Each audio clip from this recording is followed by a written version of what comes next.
세상에 떠도는 기묘한 괴담들. 첫 번째 이야기, 강원도의 강원랜드 근처에서 일하다가 실제로 겪었던 실화괴담. 제가 전에 했던 일이 모텔의 카드키 시스템을 구축하고 도어락을 설치하는 일이었습니다. 리조트 신축 공사 때 저희가 우선 작업해야 보안이 구축되고 TV 등 고가 제품이 들어올 수 있기에 새벽까지 작업해야 했습니다.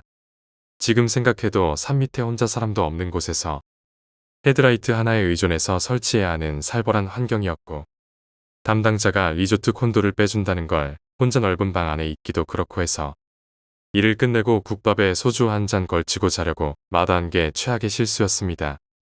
그때 당시 담당자도 카지노서 돈 잃고 자살한 사람 많다고 썰 푸는 걸 웃어넘긴 것도 실수였습니다. 일을 마무리한 뒤 혼자 국밥에 소주 한 잔하고 모텔을 잡고 잤습니다. 야구 하이라이트를 보며 잠들었습니다. 그런데 이게 진짜 꿈인지 생시인지 제 바로 옆 침대에 어떤 남자가 자고 있었습니다. 처음에는 사무실 직원인 줄 생각했습니다. 일이 워낙 많아서 현장 PM하고 같이 온 일행이라고 생각했죠. 그러다 갑자기 정신이 들었는데 갑자기 등줄기에 땀나고 사지가 마비되는 기분이 들었습니다. 전 혼자 작업했고 출장도 혼자 온 게 생각났죠. 잠이 확 깼습니다. 근데 옆에서 통화를 합니다. 전 분명 혼자서 이 방에 들어왔는데요. 분명 그때 당신은 정신이 있었습니다. 잠도 깼고요. TV 소리도 잘 들려서 바위 눌린 건 아니라 생각했습니다. 너무도 또렷한 인기척. 그리고 나서 정신을 잃은 것 같습니다. 한참 지났을까요? 얘는 무슨 잠이 이렇게 많지? 일어나봐. 하면서 옆에서 어깨를 툭툭 칩니다. 제가 눈을 뜨니 내가 보여. 혼자 왔어? 라며 말을 걸었습니다. 여자였는데 그 형태가 지금 생각해도 말로 표현 못합니다. 혀는 가슴까지 내려와 있고 눈은 흰자밖에 안 보이는데 갑자기 소파에서 일어나더니 저한테 걸어오더군요. 그 후로 졸도해서 기억이 나지 않습니다. 이번 일은 못하겠다고 전화해서 다른 직원 보내라고 말하고는 서울로 돌아왔습니다. 전 믿습니다. 강원랜드 주변의 모텔 자살 썰들 말입니다. 두 번째 이야기, 무당집 알바. 난 귀신을 직접 본 적은 없다.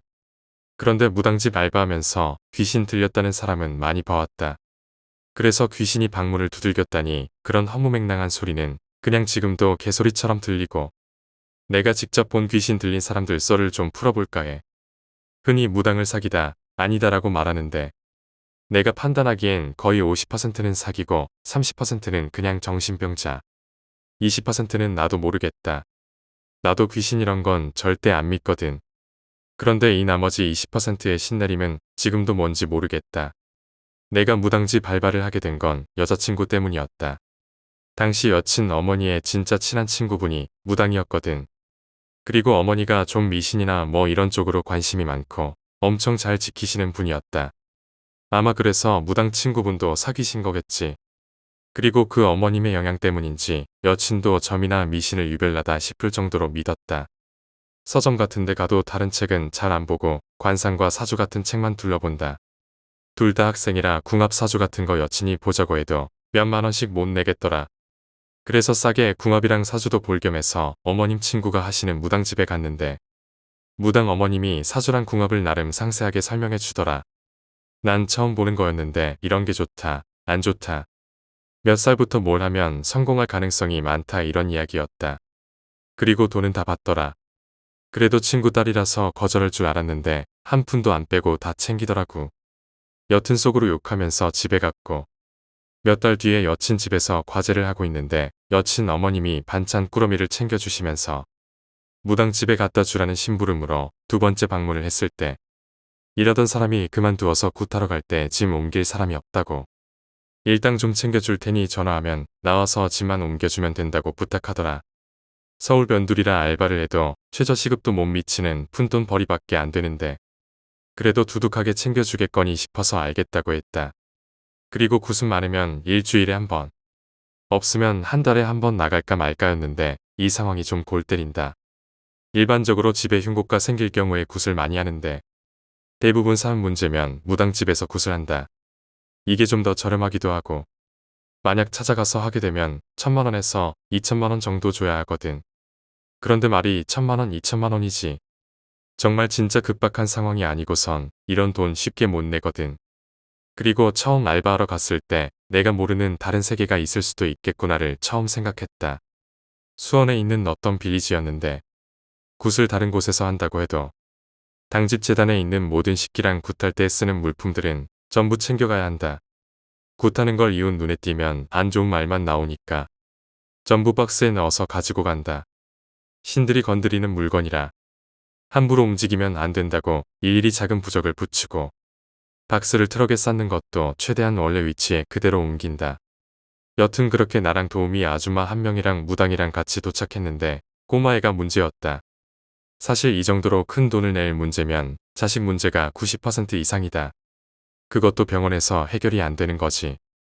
애가 해만 떨어지면 이상한 말한다.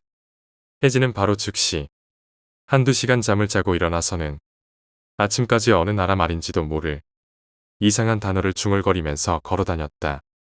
그리고 우리가 도착했을 당시 9시가 조금 넘었는데 그때에도 그 4살 정도 된 애는 헛소리를 하면서 거실을 돌아다니고 있더라. 진짜 주위에 애 엄마 아빠도 있고 사람도 많은데 그게 그렇게 무서울 수가 없었다. 그래도 살아오면서 미친 놈 좀 봤다 싶었는데 막상 무당과 같이 이런 애를 보니까 또 느낌이 다르다. 나는 도와주는 아줌마랑 같이 재단을 세우고 굿이 끝날 때까지 아줌마랑 차에 있었다. 굿할 때는 신내림이 다른 사람한테 갈까봐 웬만하면 당사자 빼고는 다 내보내더라. 그리고 도우미 아줌마는 여러 무당집을 다니면서 굿하는 걸 도와주는 일만 전문으로 하시는 분인데 아줌마 특유의 수다로 굿이 끝날 때까지 난 궁금한 걸 원없이 물어볼 수 있었다. 그때 처음 물어봤던 게 진짜 무당이 신내림을 받고 그러는지 사기가 아닌지 그런 거였다. 내 입장에서는 전부 거짓말 같았거든. 아줌마가 말하기를 대부분은 사기란다. 제대로 사기치려고 예약만 받아놓고 3일 뒤에 다시 오라고 해서 그 3일 동안 흥신소 같은 데서 뒷조사를 다 시킨단다. 아주 엄하게 보이겠지 이런 곳은.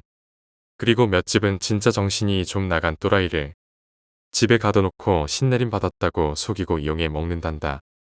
애기동자 같은 집이 대부분 그런 부류인데 어린애 하나 입양해서 신내림 받는 듯이 세뇌를 몇 년 시키면 애가 진짜 맛이 가는데 그걸 이용해 먹는 거지. 그리고 나머지 얼마 안 되는 진짜 무당이 있단다. 다행히 이 무당 아줌마는 진짜 무당에 속했다고 한다. 진짜 신내림 받는 무당끼리 협회가 있는데 이런 소문이 돌면 너도 나도 협회에 가입되어 있다면서 이용해 먹으니까 그냥 아는 사람끼리 알고 남들이 보면 그놈이 그놈이다. 진짜라 그런지 굿하거나 부적을 썼을 때 효과가 없으면 돈을 그대로 돌려준다고 더라. 아들 낳는 부적 하나 50만 원짜리에 갔다가 효과가 없어서 돈을 도로 돌려준 것을 몇 달 후에 내 눈으로 직접 봤다. 자신이 내림받은 신이 실력으로 해결을 못하는데 값을 받으면 신이 노해서 무당 생명을 깎는단다. 여튼 사기꾼은 아니라는 소리를 듣고 내심 안심했다. 두 번째 집에 갔을 땐 충격과 공포스러운 일이 좀 있었지만 이 집은 아파트다 보니 현관밖에 있을 곳도 없고 해서 차에 계속 있었으니 말소리조차 못 들었지만 그냥 무당 어머니한테 굿 끝났다고 전화 받고 다시 재단 허물고 포장해서 무당집에 갖다 놓고 끝났다. 일당은 20만 원으로 그 당시에 최저임금을 생각하면 엄청 후했다. 그리고 이후에도 5개월 정도 더 일했는데 얼마 후 작은 조립식 펜션집에 갔을 때는 진짜 장난 없었다. 이곳 역시 젊은 여자가 귀신 들렸다. 처음 갔을 때와 똑같이 짐을 들고 들어가려는데 무당 어머님이 막더라. 잠깐 뭐 좀 해야 한다면서 부쩍 하나씩을 나랑 도우미 아줌마한테 속옷에 넣으라고 했다. 펜션이라 앞에 잔디 마당이 있었는데 거기서 큰 유리창으로 안에서 보이게 제단을 만들라고 말하더니 제단을 만드는 동안 마당에서 바로 신내림을 받고 굿을 하더라. 세 번째 이야기, 국도의 여자 귀신. 나는 강원도에 산다. 어젯밤 집에서 1시간 정도 떨어진 거리에 볼 일이 있어서 운전하고 갔다가 밤 11시 20분쯤 집으로 되돌아가는 길이었다. 평소 같았으면 고속도로가 포함된 내비게이션의 추천 경로로 갔을 텐데 그날은 왠지 모르게 무료 경로로 운전해서 가고 싶더라. 걸리는 시간도 10분 차이밖에 안 나고 톨비도 아낄 겸해서 국도로 가는 게 출퇴근 경비를 하루치라도 벌겠다 싶어서 그렇게 국도 경로를 찍고 출발을 했다. 출발하고 시내를 벗어나 국도에 접어들면서 갑자기 비가 엄청나게 내리기 시작했다.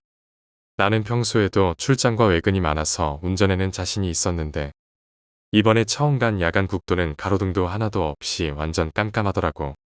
국도가 원래 가로등이 없는 편인데 진짜 내 차의 헤드라이트 외에는 그 어떤 불빛도 없어서 너무 어두웠다. 게다가 비까지 오고 강원도 특성상 인구도 쥐뿔도 없고 야간에 굳이 국도로 차들이 다니 이유도 크게 없어서 더 안 보이더라. 와이퍼는 교체한 지 오래돼서 드르륵 소리가 나고 닦아도 하얀색 물기 자국이 남았고 점점 등골이 오싹해지면서 내가 무슨 부귀영화를 누리겠다고 고속도로로 안 가고 이 길로 왔나 싶더라. 비가 너무 쏟아지고 어두워서 지금이라도 경로 설정을 바꾸고 고속도로를 타야겠다는 생각에 경로 안내로 바꾸니까 20분 정도 더 가면 고속도로로 빠지는 경로가 나오더라. 그렇게 나홀로 국도를 운전하고 있는데 저기 멀리서 움직이는 뭔가가 보이는 거야. 그때부터 등골이 서늘해지기 시작했어. 너희들 혼자 있는데 갑자기 닭살 돋으면서 등골이 오싹하고 한겨울도 아닌데 입김이 나올 것 같은 한기가 느껴진 적 없니? 그게 딱 느껴지더라고. 내가 잘못 본 건가 싶어서 라이트를 켜니까 분명 사람이야. 혼자 걷는 사람. 비가 엄청나게 오는 가로등도 없는 국도산 꼭대기에 여자 혼자 걷고 있더라. 여기까지 15분 오면서 봤던 차라고는 맞은편에 오던 차 2대밖에 못 보고 내 뒤로는 차가 한 대도 오지 않는 인도도 없는 국도에 웬 여자가 우산도 안 쓰고 비를 맞으면서 홀로 걸어가고 있더라고. 못 본 척하면서 그냥 가려고 했지. 저 사람만의 사정이 있을 수 있지. 나랑 상관없는 일이다. 하고 그러면서 이제 라이트를 끄려고 하는데 손을 흔들더라. 차 세우라고 도로까지 뛰어들면서 그러면 누가 안 세우겠냐? 내가 비가 많이 와서 천천히 가고 있어서 망정이지. 좀만 더 빨리 달렸으면 쳤을 수도 있을 뻔한 상황이었다. 그 순간만큼은 이 여자가 무섭긴커녕 갑자기 화가 솟구쳐서 창문을 내리고 죽고 싶어 환장했냐? 라고 말하며 소리를 질렀다. 그러고선 얼굴을 봤는데 멀쩡한 사람이더라. 얼굴도 나름 예쁘장하고 여자애도 죄송하다고 말하며 자기가 저기 밑에 있는 민가에 산다고 스쿠터를 타고 시내에 친구들 만나러 갔다가 오는 길에 기름이 다 떨어져서 도저히 스쿠터를 밀고 올 수가 없어서 저 밑에 세워두고 걸어가는 길인데 집 근처까지만 태워달라는 거야. 순간 너무 측은해서 타라고 했지. 그리고 어디서 내려주면 되냐고 물었더니 직진으로 4km 정도 더 가다가 내려달래. 어차피 나도 거기 내려주고 바로 고속도로로 빠질 수 있으니 좋다고 했지. 그렇게 뒷좌석에 태우고 가는데 비를 많이 맞은 것 같아서 추울까봐 히터를 틀어줬다. 그러고는 나이랑 뭐하는 사람이냐. 이런 거 묻다가 대화가 끊겼다. 순식간에 대화가 끊기고 애도 비도 많이 맞고 힘들겠다 싶어서 내려줄 때까지 편하게 쉬고 있어요. 라고 말하고 그냥 운전하면서 갔다. 근데 히터를 틀었는데 계속 춥더라. 그러니까 공기는 분명 따뜻한데 내 몸은 추웠고 게다가 계속 닭살도 돋는 것 같고 뭔가 으스스하고 그래서 뒷자리 여자애한테 안 추워요? 라고 물었는데 답이 없었어. 그래서 백미러를 봤는데 조금 전까지 차 안에 있던 여자애가 없는 거야. 잘못 본 건가 싶어서 다시 봤는데 백미러에 보이지 않는 거야. 그 순간 발가락부터 머리털까지 닭살이 돋으면서 몸이 떨리기 시작했어. 핸들 잡은 내 손에도 땀이 엄청 나고 근데 고개를 돌려서 봤는데 여자애가 있는 거야. 갑자기 왜 쳐다봐요? 이러면서 웃더라. 그리고 다시 백미러를 봤는데 여자애가 있고 신발 닦는다고 잠깐 고개를 숙여서 안 보였던 건가? 그래 귀신이 어디 있어. 정신 차리자. 하고 다시 운전을 했다. 그러다가 여자애가 내려달라는 곳에서 한 2km 남았을 시점이었다. 사람이 하지 말라면 은근히 더 하고 싶은 것처럼. 그때부터 무의식적으로 백미러를 계속 흘끔 보게 되더라.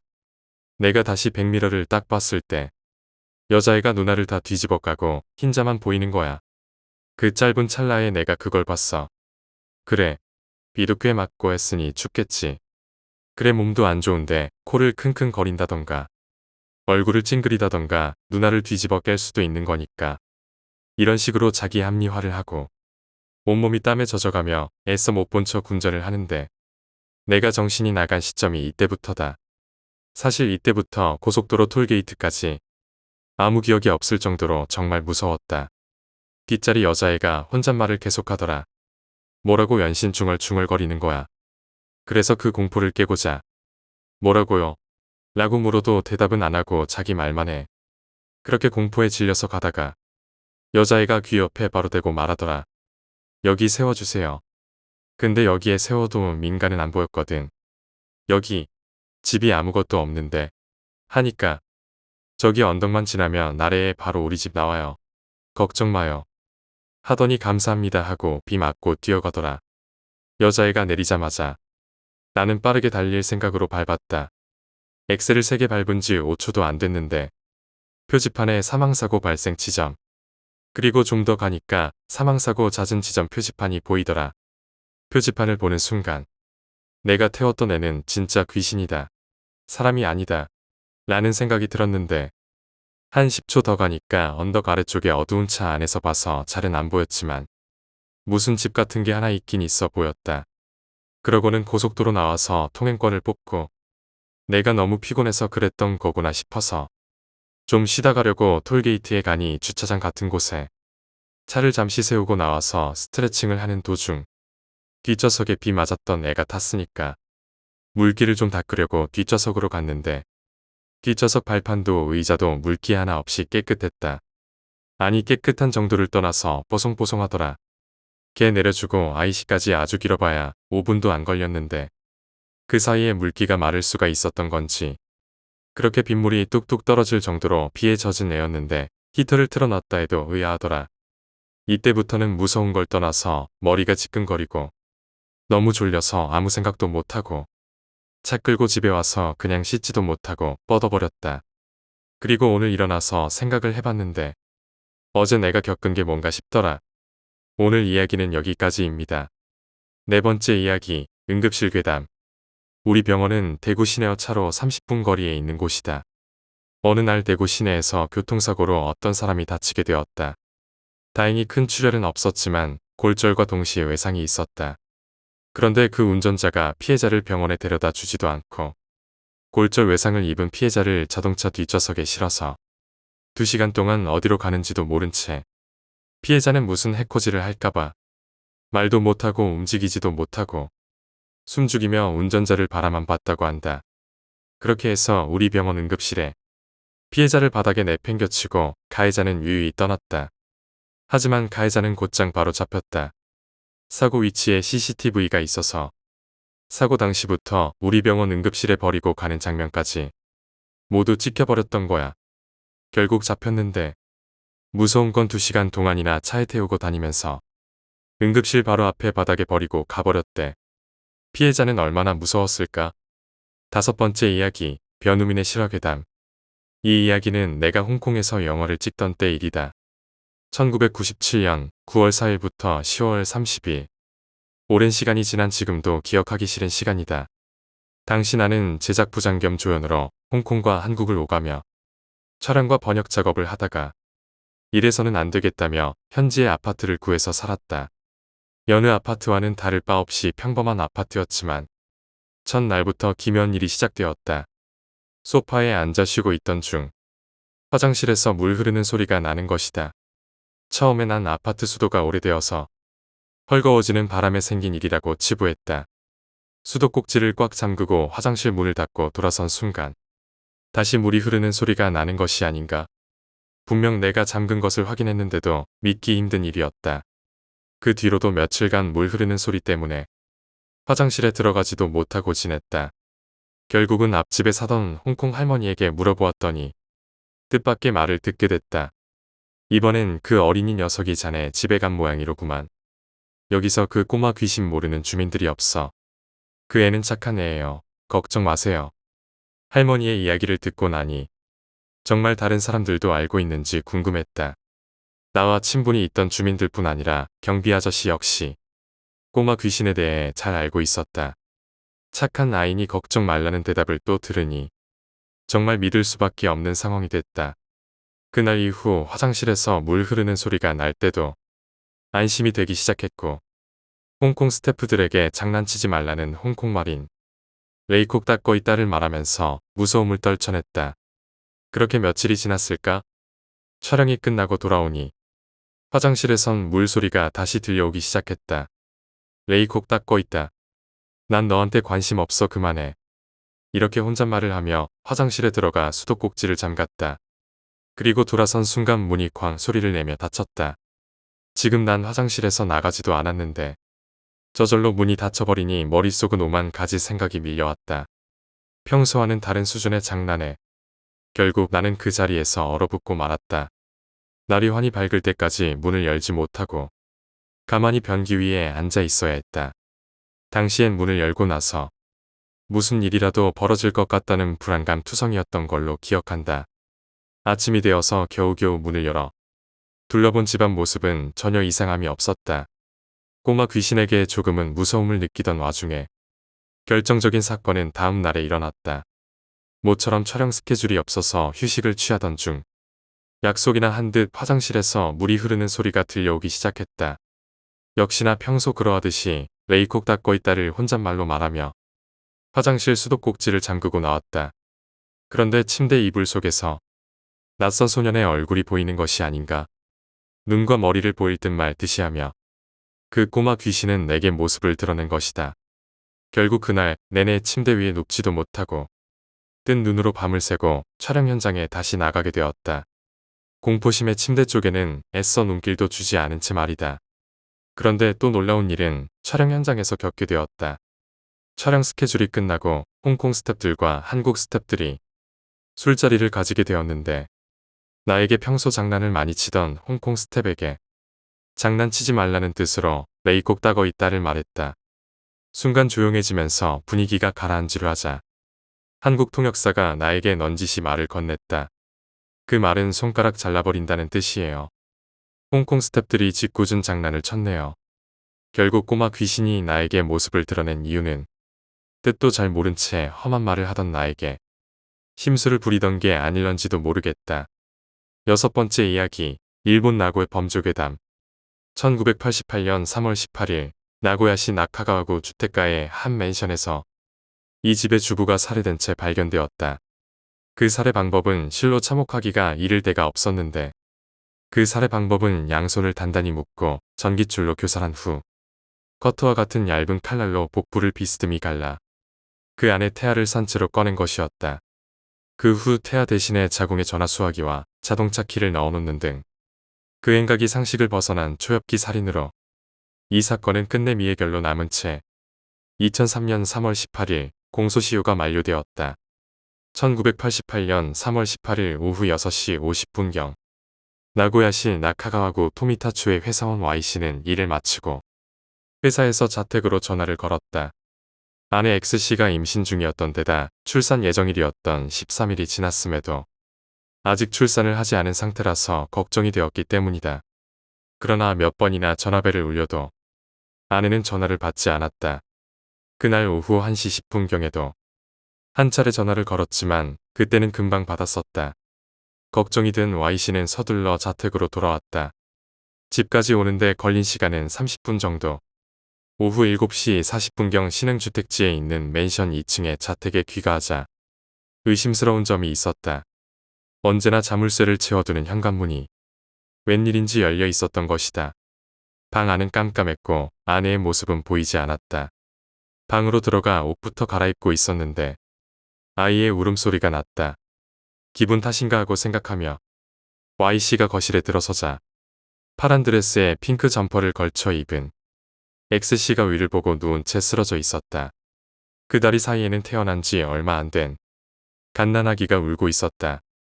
순간 Y씨는 아내가 집에서 자력으로 출산한 것으로 착각했지만 곧바로 아내의 양손이 뒤로 묶여 있으며 목에 전기 코드가 감겨 있는 데다 주위가 피바다가 된 사실을 깨달았다. X씨는 이미 의식이 없었고 호흡도 하지 않았다. Y씨는 당황해서 119에 신고하려 했지만 웬일인지 전화기가 코드째로 사라져 있었다.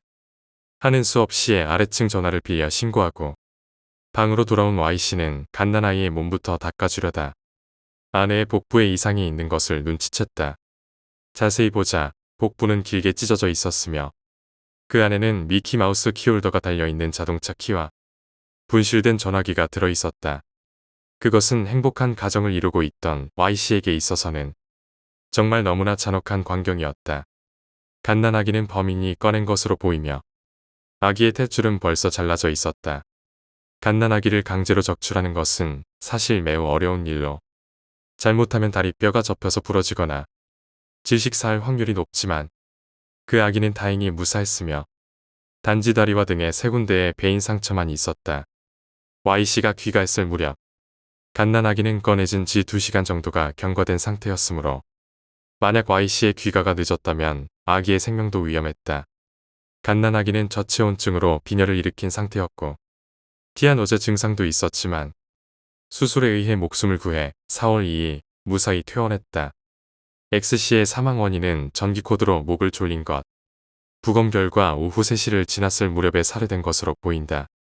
성폭행의 흔적은 없었다. 복부는 예리한 칼날로 세로 38cm, 깊이 2.8cm로 비스듬히 찢어져 있었으며 흉기는 현장에 남아있지 않았다. X씨는 부업으로 가정용품을 판매하고 있었는데 오후 1시 50분경에 인근의 주부가 어린이 동반으로 X씨의 집을 방문, 탈취제를 구입해 갔다. 오후 3시경 X씨는 아래층 주차장까지 이 주부를 배웅하면서 현관문에 열쇠를 잠그지 않고 나왔다. 범인은 이것을 어디선가 보고 집으로 침입했다가 자택으로 돌아온 X씨와 정면으로 맞부딪히게 된 건 아닌가 하는 견해도 있다. 방문했던 주부는 선물으로 딸기를 가져왔었고 함께 먹었지만 발견되었을 당시 그 식기는 테이블 위에 놓여진 그대로였다. 즉, 배웅을 마치고 돌아와 식기를 정리하려던 전후에 습격당한 것이 아닌가 한다. 또한 주부의 탈취제 구입 대금으로 받은 2,000엔과 지갑은 사라졌지만 그 이외의 집안의 고가품은 모두 무사했다. 수사 당시 첫 번째 용의자로는 우선 첫 번째 발견자인 Y씨가 떠올랐다. 서둘러 돌아와 놓고는 출산이 임박한 아내가 없었음에도 태연히 옷을 갈아 입은 점이나 기자회견 당시 아내는 생전에 와인을 좋아했습니다. 그러니까 와인을 올리겠습니다라며 글래스에 적포도주를 따라 영전에 바치는 등 다소 신파적인 퍼포먼스를 하는 행동이 보도진으로부터 이상하게 비쳤기 때문이다. 그러나 Y씨는 살해 시각 당시 회사에서 일을 하고 있었으므로 자연스럽게 혐의는 벗겨지게 된다. 잔혹한 범행 방법 때문에 생명의 고귀함을 모르는 소년범의 범행이 아닐까도 제기되었으나 범인이 Y씨의 집에 흙발로 들어와 남긴 발자국의 크기는 아이의 발자국이 아니었다.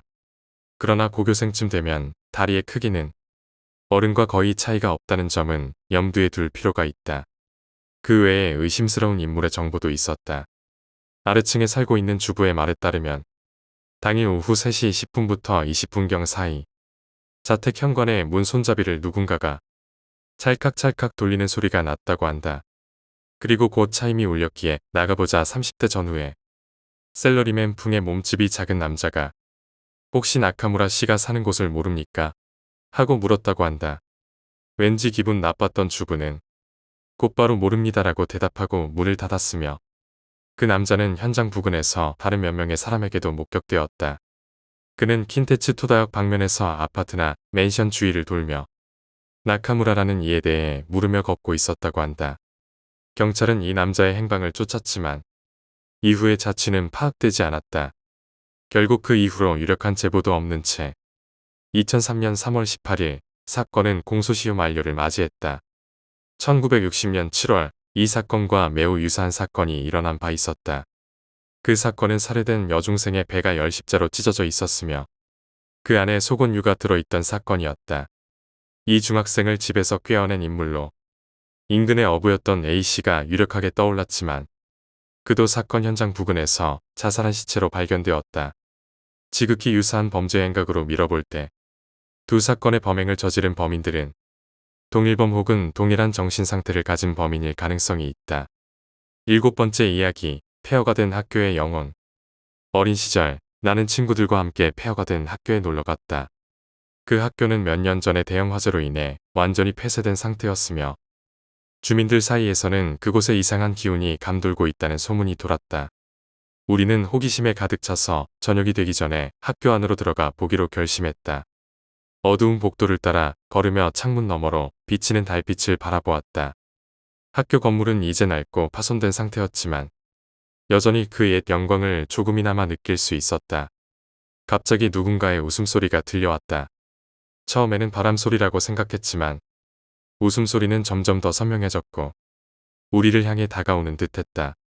우리는 서로를 바라보며 조용히 걸음을 멈췄다.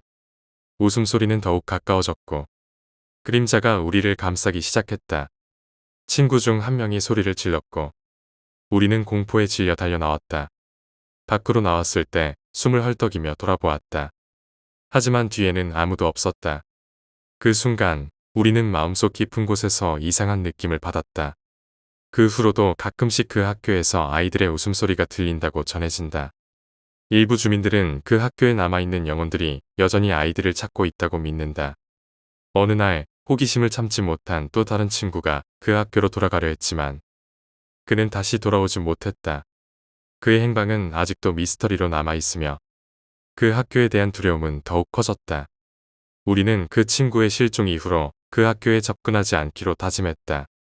그러나 가끔씩 밤이 되면 그 학교에서 들려오는 아이들의 웃음소리는 우리의 귀를 간지리며 그날의 공포를 다시금 떠올리게 한다. 8번째 이야기, 밤길을 지나는 검은 차. 어느 날 밤 나는 늦게까지 일하고 집에 가는 길이었다. 비가 많이 내려 도로는 미끄러웠고 주변은 텅 비어 있었다. 피로에 지쳐있던 나는 내비게이션을 보며 집으로 가는 길을 확인했다. 갑자기 검은 차가 내 차를 따라오기 시작했다. 처음에는 거리에 있는 다른 차라고 생각했지만 그 차는 점점 속도를 올리며 나를 추격했다. 속도가 빨라지자 나는 불안해져서 가속을 올렸다. 차는 여전히 나를 추격했고 내 마음은 점점 불안해졌다. 길을 돌려보려고 했지만 모든 길이 막혀 있었다. 그 순간 차에서 창문이 열리고 누군가 손을 내밀었다. 나는 공포에 질려 급히 브레이크를 밟았다. 차는 멈췄고 창문 속에는 아무도 없었다. 그 후로도 그 검은 차는 종종 내 꿈에 나타나 나를 쫓아다닌다고 한다. 몇몇 사람들은 그 차가 영혼을 쫓아다니는 저주받은 차라고 믿고 있다. 밤길을 혼자 걸을 때마다 그 검은 차가 내 뒤를 따라오는 듯한 느낌을 받곤 했다. 어느 날 다시 그 차가 나타났을 때 나는 두려움에 떨며 도망치려 했지만 그 차는 더 가까이 다가왔다. 그 순간 나는 차에서 무언가가 내 차를 덮치는 것을 느꼈다. 소름 끼치는 순간이 지나고 차는 다시 한번 멈추었다. 이번에도 창문 속에는 아무도 없었지만 나는 그 차가 진짜로 존재하는지 의심하게 되었다. 그 이후로도 나는 밤길을 걸을 때마다 그 검은 차의 존재를 의심하며 두려워했다. 한 번은 친구에게 이 이야기를 했지만 그는 단지 장난이라고 웃어넘겼다. 그러나 나는 그 차가 진짜로 존재한다는 것을 확신하게 되었다. 밤마다 들려오는 엔진 소리와 차의 움직임은 나에게 끊임없는 공포를 안겨주었다. 어느 날 나는 그 차를 피하기 위해 길을 크게 돌렸지만 그 차는 여전히 나를 따라왔다. 그 순간 나는 더 이상 그 차를 피할 수 없다는 것을 깨달았다. 그 후로도 나는 그 차와의 만남을 피할 수 없었고 그 공포는 내 일상에 깊이 새겨졌다. 9번째 이야기, 거울 속의 그림자. 새 집으로 이사 온 지 얼마 되지 않아 나는 오래된 거울을 발견했다.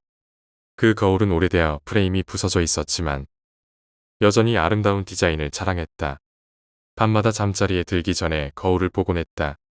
어느 날 밤 나는 거울 속에서 누군가의 그림자가 움직이는 것을 보았다. 처음에는 장난이라고 생각했지만 그림자는 점점 더 분명해졌다. 그림자는 나를 똑바로 바라보며 미소 지었다. 나는 소리를 지르려 했지만 목소리가 나오지 않았다. 그 후로도 매일 밤 거울 속에서 그림자가 나타났고 점점 더 위협적으로 변해갔다. 어느 날 나는 그 그림자가 실제로 존재하는지 확인하기 위해 거울 앞에 서 있었다. 그림자는 나를 향해 손을 뻗었고 나는 순간적으로 무서움에 휩싸였다. 마지막 날 밤 나는 거울을 깨뜨리기로 결심했다. 유리 조각이 떨어지자 그림자는 사라졌지만 나는 그날 이후로도 자꾸만 거울을 피하게 되었다. 그러던 중 어느 날 밤 나는 다시 거울 앞에 서게 되었다. 이번에는 그림자가 나타나지 않았지만 거울 속에서 누군가가 나를 바라보고 있었다. 나는 깜짝 놀라 뒤를 돌아보았지만 그곳에는 아무도 없었다. 그 순간 나는 거울 속에 있는 그림자가 실제로 존재한다는 것을 깨달았다. 그림자는 점점 더 강렬해졌고 나는 그 그림자에게 다가가려 했지만 갑자기 거울이 깨지며 차가운 공기가 방 안으로 들어왔다. 나는 공포에 질려 달려나왔지만 그날 이후로도 거울 속에서 그 그림자가 다시 나타나는 것을 보게 되었다. 그림자는 나를 향해 미소 지으며 손을 내밀었고 나는 그 순간의 공포를 잊을 수 없게 되었다. 10번째 이야기, 숲속의 속삭임. 어린 시절 나는 가족과 함께 산책을 자주 다녔다. 어느 날 우리는 깊은 숲속으로 들어갔다. 숲은 조용했고 새소리만이 들려왔다. 그러나 점점 더 깊이 들어갈수록 이상한 속삭임이 들려왔다. 처음에는 바람 소리라고 생각했지만 속삭임은 점점 선명해졌다. 도와줘. 우리는 서로를 바라보며 더 이상 나아가지 않기로 했다. 그러나 호기심에 이끌려 계속 걸었고 결국 작은 오두막을 발견했다. 오두막 안에는 아무도 없었지만 창문에 손자국이 있었다. 그 순간 속삭임이 다시 들려왔다. 너희는 왜 도와주지 않니? 우리는 두려움에 떨며 오두막을 떠났다. 그 후로도 그 숲에서는 밤마다 아이들의 속삭임이 들린다고 한다. 몇몇 사람들은 그 숲에 숨겨진 비밀이 있다고 믿고 밤이 되면 그 숲을 피하려고 한다. 어느 날 나는 그 숲의 비밀을 밝히기 위해 혼자 들어갔다. 어둠 속에서 나는 이상한 빛을 발견했고 그 빛을 따라가 보니 작은 연못이 있었다. 연못가에 서자 나는 다시 한번 속삭임을 들었다. 도와줘. 나는 공포에 질려 돌아서려 했지만 발밑에서 차가운 손이 나를 붙잡았다. 나는 간신히 그 손에서 벗어나 달려나왔다. 그 후로도 그 숲에서는 아이들의 속삭임이 계속해서 들려오며 나는 그 숲을 다시는 찾지 않겠다고 다짐하게 되었다.